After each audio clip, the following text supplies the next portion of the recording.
Hi, welcome to the video, and on Friday, Bill Gates issues a serious Bitcoin warning as Tesla billionaire Elon Musk stokes crypto price mania. Today, we are going to talk about why Bill Gates does not like Bitcoin, but more importantly, why Bill Gates does not like Elon Musk. We'll talk about his concerns for Bitcoin first, but then we are actually going to go over the full feud from when it started to where it stands right now. I think it's really easy to want to take sides, but both of these men have accomplished a lot of amazing things.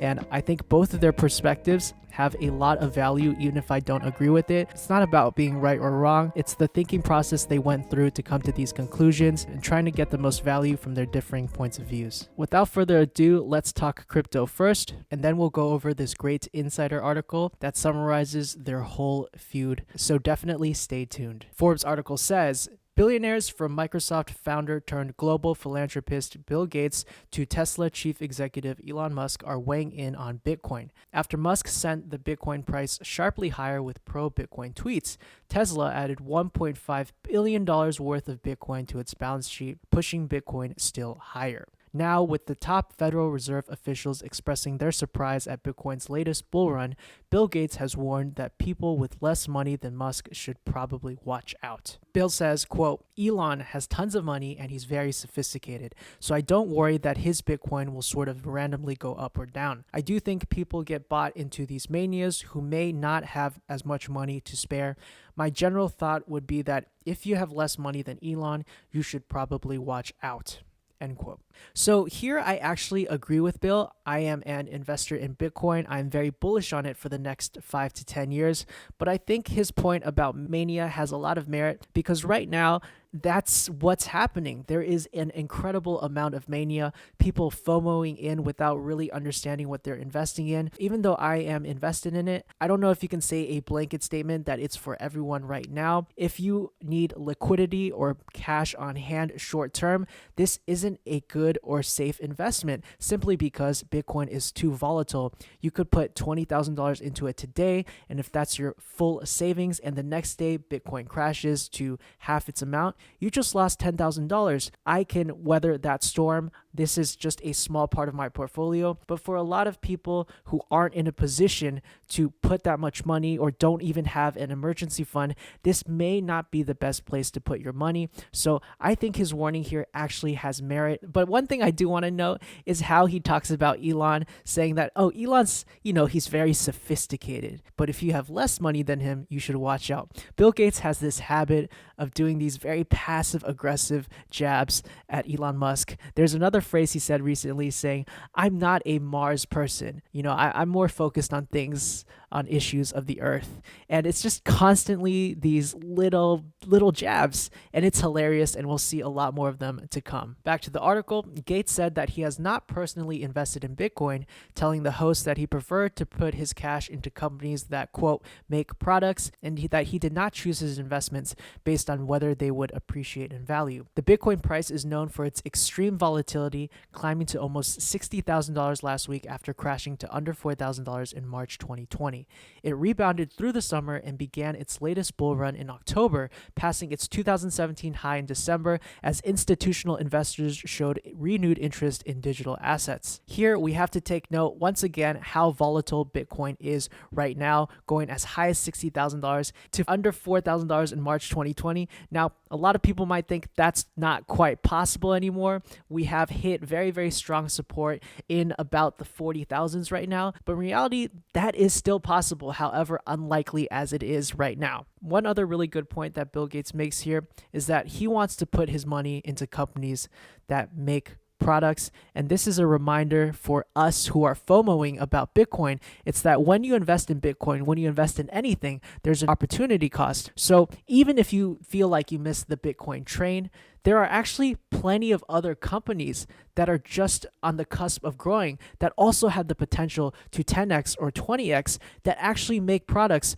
Bitcoin is not the only asset or commodity or whatever you think it is that's going to grow very, very fast. It definitely is something with an asymmetrical reward to risk ratio, meaning that there is a little bit of risk, but I think the upside is tremendous. Right now, its market cap is roughly closing in on $1 trillion, but people are touting it as the digital gold, and the market cap of gold is nearing on $11 trillion. So just comparing this Bitcoin digital gold to actual gold, there is a 10x upside eventually. Who knows in what time frame? At the end of this year, a lot of people are saying that it's going to probably hit 100,000. I think that's very, very likely or probable as well. But don't feel too bad about it. You can find 2x, 3x, 5x opportunities that are linked to a company that is actually providing very tangible value, whether that's products or services or changing the world in different ways. It kind of is a zero-sum game for you personally as an investor, because money in Bitcoin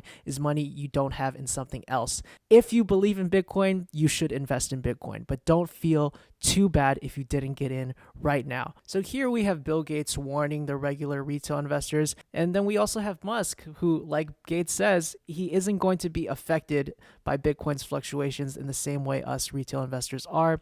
Just recently, in the past year or so, Elon has actually manipulated the price of Bitcoin because people hang on his every word. One time he changed his Twitter bio to hashtag Bitcoin, and later he also said, quote, in retrospect, it was inevitable, also referring to their acquisition of Bitcoin. Supposedly, he actually doesn't even say that much glowing stuff about Bitcoin. He actually said that Bitcoin, in his perspective, is just slightly less shittier than cash, but that's why he's holding it, because they have to hold a certain amount of cash, but cash is a constantly depreciating asset. So when compared to cash, Bitcoin is a better alternative. Now, it's hard to tell how much he's actually trolling or how much he actually believes in Bitcoin, because ultimately he did buy $1.5 billion worth of Bitcoin. So if he truly didn't believe in it, he wouldn't have invested so much into it. So there's a little bit of maneuvering you have to do when you listen to Elon's tweets. But now let's dive into this feud. This is actually what I really wanted to talk about, because it's just really funny, but it's also really interesting to see the timeline and why they are actually upset at each other. So this is dated in November 2020, but they still have not squashed the beef. If anything, it is escalating. Elon Musk has surpassed rival Bill Gates as the world's second richest person. Now we know that at some point Elon Musk was the richest person, surpassing Jeff Bezos, but Tesla stock recently fell, so he's back to second place. Here's where their simmering feud began and how it's escalated amid the pandemic. The article says, while the Microsoft billionaire and the Tesla and SpaceX titan have never had a particularly cozy relationship, things have heated up over the past 6 months as the two have openly sparred about everything from electric vehicles to the coronavirus. The two moguls are among the world's wealthiest, eclipsed only by Amazon CEO Jeff Bezos. While their public spats may not always be serious, they do appear to fundamentally disagree about the coronavirus, and as major players in virus treatment and an eventual vaccine to protect against it, their clashes carry even more weight. Coronavirus is not the only thing they disagree about, and we'll get more into it very, very soon. Here's where the friction between Gates and Musk began and everything that's happened since. Gates doesn't appear to be a fan of Tesla vehicles, and he's said as much publicly. Tesla is Elon's baby, and if you are talking smack or not a fan of someone's baby, you are going to get clapped back. In February, Gates said during an interview with YouTuber Marques Brownlee that while Tesla had helped to drive innovation and adoption of electric vehicles, he recently bought a Porsche Taycan. Now, this is what Gates does, and this is why I love him. He's never going to directly say anything bad. He's far too diplomatic for that. But he will say, Tesla's great, Tesla's awesome, Elon's so smart, but I drive a Porsche, I don't drive a Tesla. He won't say, that's a stupid idea, but he will say, not everybody is Elon Musk. Not everybody, longs for Mars. Just these little tiny passive-aggressive jabs. I love it, and we'll see a lot more. Gates' comments didn't get by Musk, who tweeted that his conversations with Gates have always been, quote, underwhelming, and Elon hits back, never letting such an opportunity pass him by. Things really heated up in July when Gates took issue with Musk's comments on the coronavirus pandemic, and now here we might have to return some points back to Gates. This is where things started to get a little bit serious. The article says, in an interview, Gates criticized Musk's comments on the virus and implied that Musk shouldn't be speaking about the pandemic at all. Quote, Elon's positioning is to maintain a high level of outrageous comments. He's not much involved in vaccines. He makes a great electric car and his rockets work well. So he's allowed to say these things. I hope that he doesn't confuse areas he's not involved in too much. Do you feel the passive aggressiveness? Gates isn't telling Musk to actually shut up. He's just saying he hopes he doesn't confuse areas that he's not involved in too much. Look how diplomatic that is. Gates and Musk are involved in fighting the coronavirus, with Gates pledging $100 million to fight the virus via the Bill and Melinda Gates Foundation, and Musk redirecting Tesla resources to source and produce ventilators, and teaming up with German biotech firm CureVac, in which Gates is an investor to make a device aid in vaccine production. I do want to note here that Bill and Melinda have done tremendous work through their foundation in fighting malaria. So Gates does have a lot to say on this topic. He's literally changed the world for good. But here, Musk is also trying his best. And the irony here is that Musk actually helps make the device that Gates is an investor in. So if they only learned to work together, but I guess that would be too boring. One other thing that Musk did rightfully come under fire for was that he started complaining a lot during quarantine because California forced his factory to shut down. And Musk just really didn't like the overreach of the government. He believed that he could open his factories safely. But to a large part of the public, it seemed like he was putting a priority on his business versus the well-being of the rest of the people or the country. It didn't help the situation. So here I do need to give a point to Gates. Gates saying what he did struck a nerve with Musk, who taunted Gates on Twitter. So this is a direct response to what Bill Gates said. Elon says, Billie G is not my lover, a reference to the Michael Jackson song about how someone named Billy is not actually his lover. And this is just Elon doing what Elon does best. Snappy, actually funny comments. Earlier last year, Musk tweeted that Gates had no clue about electric trucks. And this was because also last year, Bill Gates said he didn't think electric trucks or electric planes were actually feasible.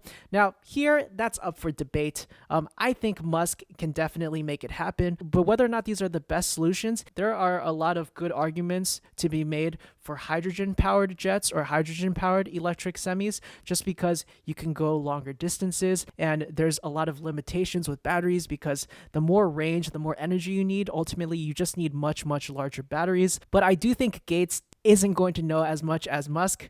They are both probably one of the smartest people in the world, but Musk has really devoted his life to battery tech, towards electric cars, and rocket ships. So those are his two areas of expertise. So if Musk believes that they can do it, I trust Musk that he could probably do it. Musk also recently called Gates a knucklehead for criticizing his coronavirus efforts. This is him directly responding during an interview where Musk said that Gates said something about me not knowing what I was doing. It's like, hey, knucklehead, we actually make the vaccine machines for CureVac, that company you're invested in. It's actually some type of RNA vaccine printer.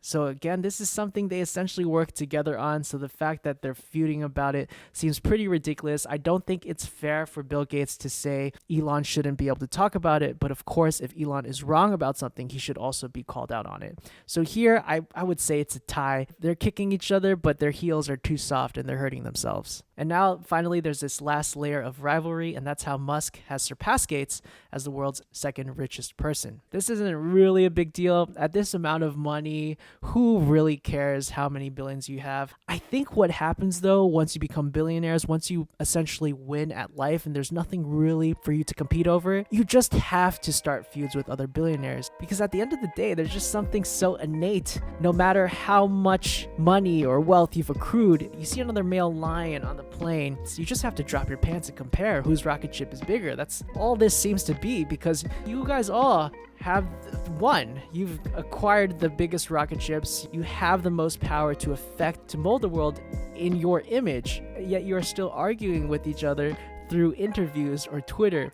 And it's just hilarious. I wouldn't be surprised if off media they actually are friends, because one thing I do want to know is that this feuding it keeps them in the public eye. And Jeff Bezos, that's a whole nother video. He's also a part of it. But keeping them in the public eye actually does help their image a little bit, because ultimately more attention is a type of marketing, especially if you're doing the amazing things that Musk, Bezos, Gates are constantly doing. There could be a little bit of collusion trying to keep eyes on them and then by extension their projects, but who knows? This is just for fun. They'll be fine, we'll be fine. I think for us looking at drama like this, the important thing is just to, number one, have fun, but number two, think about why they are disagreeing and trying to understand each perspective, and based on the facts of the situation, deducing your own idea about a topic. Like Bitcoin, I don't think it's that good for somebody to be a zealot about Bitcoin. I think it's important for them to consider Bill Gates' concerns, also consider the potential and the pros